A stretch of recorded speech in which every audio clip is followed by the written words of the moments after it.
Hello everyone. இன்னைக்கு வந்து நம்ம ராஜேந்திர சோழர் பத்தி ஒரு 7 முக்கியமான விஷயங்கள வந்து இந்த வீடியோல நம்ம பார்க்கலாம். ஸோ ஃபர்ஸ்ட் வந்து பார்த்தோம்னா, ராஜேந்திர சோழன் வந்து அவர் ஆட்சி பண்ண காலத்தில, அவரோட நேவல் படம் பார்த்தீங்கன்னா, ஒரு பெரிய மேசிவான படையா இருந்திருக்கு. அதாவது இந்த உலகத்தில பிரிட்டிஷ், போர்ச்சுகீஸ் அப்புறம் இந்த வெஸ்டர்ன் கண்ட்ரீஸ், சைனீஸ் எல்லாம் பார்த்தீங்கன்னா, பெரிய பெரிய மன்னர்கள் இருந்திருக்காங்க. பெரிய ஆட்சியெல்லாம் பண்ணியிருக்காங்க. ஸோ என்னதான் வந்து அவ்வளோ பெரிய ஆட்சியெல்லாம் பண்ணியிருந்தாலும், நம்ம ராஜேந்திர சோழர் தான் முதல்ல அ கடற்படை வந்து ஒரு கடற்படைக்குன்னே தனி ஒரு மிலிட்டரி ஃபோர்ஸ் வந்து அமைச்சது நம்ம ராஜேந்திர சோழர் தான். ஸோ அவரோட படையில பார்த்தோம்னா, அந்த படைய பார்த்தீங்கன்னா, ஒரு பெரிய மேசிவான ஆர்மி. அதாவது அந்த படையில பார்த்தீங்கன்னா, அவங்க இன்னொரு நாட்டுக்கு வந்து அவங்க கான்க்யூர் பண்ண போம்போது, அவங்க வந்து ஒரு ஆர்கனைஸ்டா அப்புறம் அந்த கமாண்டிங்லாம் பார்த்தீங்கன்னா, ரொம்ப ஒரு தெளிவான கமாண்டிங்கா குடுத்து, அவங்க வந்து அத கான்க்யூர் பண்ணும்போது, இந்த மாரி ஒரு ஒரு ஆர்கனைஸ்டா போய் வந்து அவங்க கரெக்ட்டா ஒரு மிலிட்டரி ஃபோர்ஸே பார்த்தீங்கன்னா, ஒரு பயங்கரமா இருக்குன்னு சொல்லி, நம்ம வந்து இந்த ஹிஸ்ட்ரிலலாம் பார்க்கலாம். ஸோ, அவர் இந்த பெரிய படைய வச்சு தான் பார்த்தீங்கன்னா, சவுத் ஈஸ்ட் ஏஷியன்ஸ் அந்த அந்த கண்ட்ரீஸ்லாம் பார்த்தோம்னா, அப்புறம் ஆ மால்டீவ்ஸு, அப்புறம் ஸ்ரீலங்கா பார்த்தீங்கன்னா, அவர் வந்து இந்த கடற்படை வச்சு தான் அவர் வந்து கேப்சர் பண்ணியிருக்காரு. ஸோ, இவர் வந்து கடல் வாணிகம் வந்து ரொம்பவே ஒரு பெருசா ரொம்பவே கன்சிடர் பண்ணியிருக்காரு ராஜேந்திர சோழர்.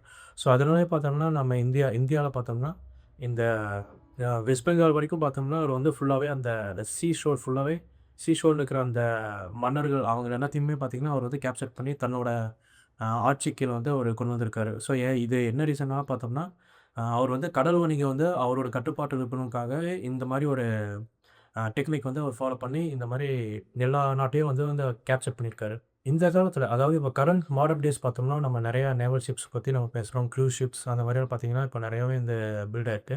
ஸோ, என்னதான் இப்ப இந்த அளவுக்கு இந்த அளவுக்கு டெக்னாலஜி வளர்ந்து, இப்ப நம்ம இந்த மாடர்ன் ஷிப்ஸ் பத்தி நம்ம நெறையா பேசினாலும், அந்த 1000 வருஷம் முன்னாடியே பார்த்தோம்னா, ஒருத்தர் வந்து ஒரு தனியா ஒரு மிலிட்டரி ஃபோர்ஸே வச்சு ஒரு பெரிய கடற்படையே ஒரு மன்னன் வச்சிருக்காருன்னு உண்மையிலேயே அது வந்து ஒரு பெரிய விஷயம் தான். செகண்ட் பாயிண்ட் பார்த்தோம்னா, நம்ம இந்திய நாடுல பார்த்தோம்னா, நெறைய மன்னர்கள் வந்து அந்த காலத்தில ஆட்சி பண்ணியிருக்காங்க. ஸோ, என்னதான் நெறைய இந்தியர்கள் இருந்தாலும், அவங்க இந்திய மன்னர்கள் வந்து ஆட்சி பண்ணியிருந்தாலும், அந்த மத்த மன்னர்கள்னு பார்த்தோம்னா, வெளிநாடு போய் வந்து எந்த நாட்டையுமே கான்க்வெர் பண்ணி அவங்க வந்து அ அவங்க தன்னோட ஆட்சி கீழ கொண்டு வந்ததே இல்ல. அது இந்த மாரி ஒரு விஷயம் பண்ணது பார்த்தீங்கன்னா, நம்ம ராஜேந்திர சோழன் மட்டும் தான். அவர் வந்து இந்த சவுத் ஈஸ்ட் ஏஷியன் கண்ட்ரீஸ் ஃபுல்லாவே அவர் வந்து கேப்சர் பண்ணியிருக்காரு.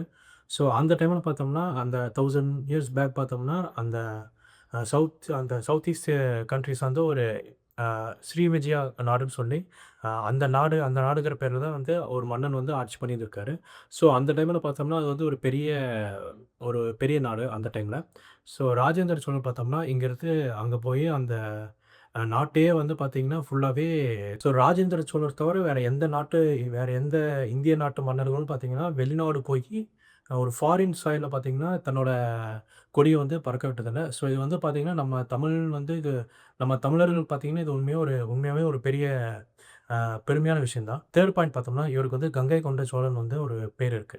ஸோ, இது என்ன ரீசன் நமக்கு எல்லாருக்குமே தெரியும். அதாவது இங்கேருந்து அவரு கங்கையிலேருந்து தண்ணி எடுத்துட்டு வந்து, அந்த போற வழியில பார்த்தீங்கன்னா, இருக்கிற எல்லா மன்னர்களையும் வீழ்த்தி, கடைசியா கங்கா ரிவருக்கு போயி, அங்க இருக்கிற நீர் எடுத்துட்டு வந்து, அ இந்த கங்கை கொண்ட சோழபுரம் அப்படிங்கிற ஒரு கோயில வந்து அவர் கட்டி, அந்த இடத்துல ஒரு கிணறு மாரி, ஒரு சின்ன ஒரு வெல் மாரி உருவாக்கி, கட்டி, அதுல அ இந்த கங்கை கொண்ட இந்த கங்கா நீர் பார்த்தீங்கன்னா, அந்த வெல்லுல வந்து அவரு ஸ்டோர் பண்ணி வச்சிருப்பாரு. இந்த ப்ராசஸ் பார்த்தோம்னா, ராஜேந்திர சோழர் வந்து டைரக்ட்டா வந்து அந்த கங்கா நீருக்கு வந்து கங்கா நதிக்கு வந்து அவர் போகவேலையாமா. ஸோ, இங்கேருந்து ஒரு படை அனுப்பிச்சிருக்காரு. அதாவது பீகாரையும், வெஸ்ட் பெங்கால் அது எல்லாத்தையும் பார்த்தீங்கன்னா, அவரு கேப்சர் பண்றதுக்காக தான் போகல. ஸோ, இவர் வந்து ஒரு படை அனுப்பிச்சு, அங்க இருக்கிற மன்னர்கள வீழ்த்தி, அதுக்கப்புறம் போய் இவரு வந்து கங்கா தண்ணிய வந்து நீர் வந்து எடுத்துட்டு வந்திருக்காரு. இந்த ஒரு கேப்சரிங் பார்த்தோம்னா, அதாவது அந்த கங்கை பக்கத்தில இருக்கிற நாட்டு மக்கள் எல்லாம் கேப்சர் பண்றதுக்கு எதுக்காகன்னா, வெறும் அந்த ஒரு அதாவது ஒரு போருக்காக மட்டும் அது பண்ணல. அவர் வந்து அங்க இருக்கிற கங்கா நீர் எடுத்துட்டு வந்து நம்ம தமிழ்நாட்டுக்கு கொண்டு வந்து இங்க ஒரு கோயில் அமைக்கணுன்றதுக்காகவே, அதாவது கல்ச்சர் வந்து அவர் யுனைட் பண்றதுக்காகவே இந்த மாரி பண்ணியிருக்காரு. 4த் பாயிண்ட் பார்த்தோம்னா, ராஜேந்திர சோழர் வந்து சவுத் இந்தியா ஃபுல்லாவே அவர் வந்து கான்க்யூர் பண்ணியிருக்காரு. அதாவது இது வந்து 11த் செஞ்சுரியில இவரு இருந்தது. ஸோ, அதுக்கப்புறம் தான் பார்த்தோம்னா, லேட்டர் ஒரு 5, 6 செஞ்சுரீஸ்க்கு அப்புறம் 500, 600 வருஷத்துக்கு அப்புறம் தான் அ சத்ரபதி சிவாஜிலாம் பார்த்தீங்கன்னா, மகாராஷ்டிரால வந்து அதுக்கப்புறம் மேல வந்திருக்காங்க.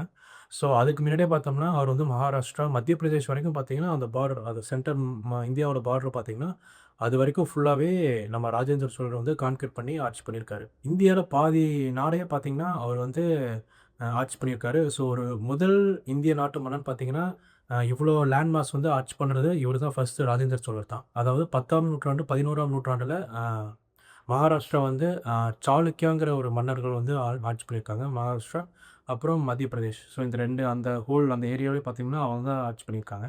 ஸோ அந்த ஃபுல் அவங்கள எல்லாருமே தன்னோட அதாவது அ வார்ல வின் பண்ணி அவங்கள வந்து தன்னோட ஆட்சி கீழ வந்து ராஜேந்திர சோழர் கொண்டு வந்திருக்காரு. 5த் பாயிண்ட் என்னன்னா, நம்ம ராஜேந்திர சோழர் வந்து சவுத் ஈஸ்ட் ஏஷியாவுக்கு வந்து அவர் வந்து படையெடுத்துட்டு போய் அங்க வந்து அவங்கள போர்ல வந்து ஜெயிச்சு அந்த இடத்துல தன்னோட ஆட்சிய வந்து அமைச்சிருக்காரு.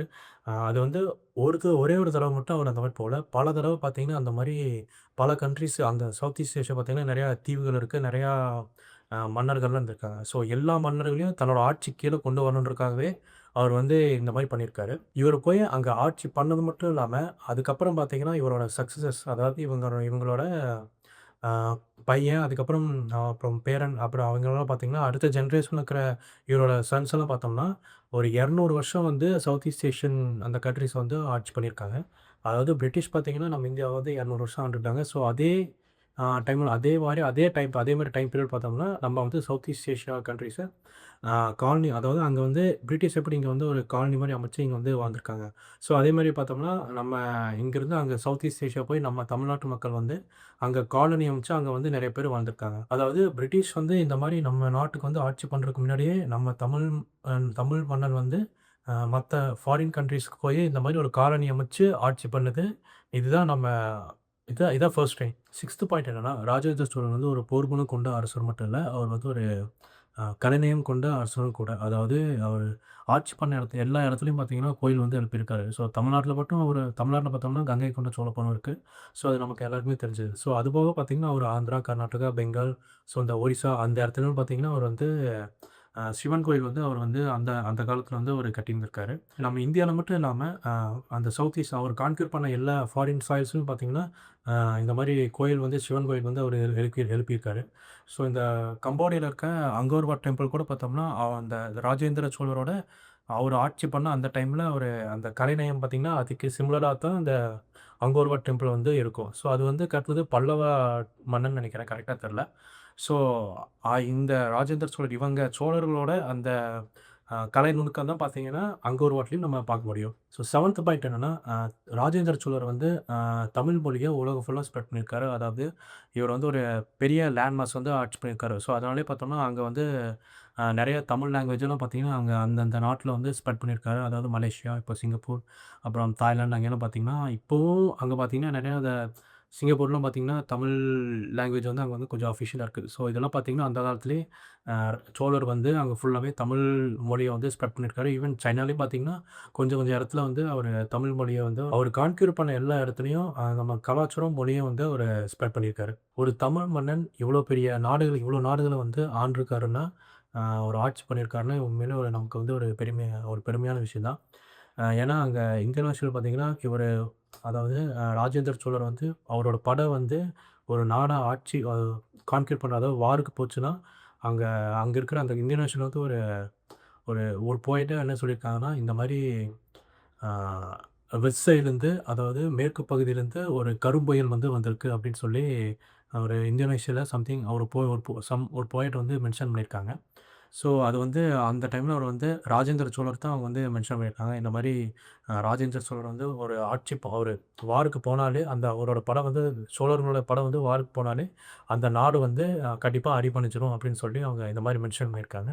ஸோ, இது வந்து பார்த்தீங்கன்னா, நமக்கு வந்து உண்மையிலேயே ரொம்ப ஒரு ப்ரைடான விஷயம் தான். இந்த வீடியோ உங்களுக்கு பிடிச்சிருந்தா மறக்காம லைக் பண்ணுங்க, ஷேர் பண்ணுங்க. ஸோ, இதே மாரி தொடர்ந்து பார்த்தீங்கன்னா, நான் உங்களுக்கு நெறையா இன்ஃபர்மேஷனலான ஒரு வீடியோஸ் வந்து உங்களுக்கு ஷேர் பண்றேன். ஸோ, நான் கேதர் பண்ண இன்ஃபர்மேஷன்ஸ்லாம் இந்த சேனல்ல வந்து உங்களுக்கு ஷேர் பண்றேன். ஸோ, உங்களுக்கு இந்த மாரி இன்ஃபர்மேஷன்ஸ் நீங்க ஃப்யூச்சர்ல உங்களுக்கு பார்க்குறக்கு ஆர்வமா இருந்துச்சுன்னா, மறக்காம சப்ஸ்கிரைப் பண்ணிருங்க. Thank you. பாய்.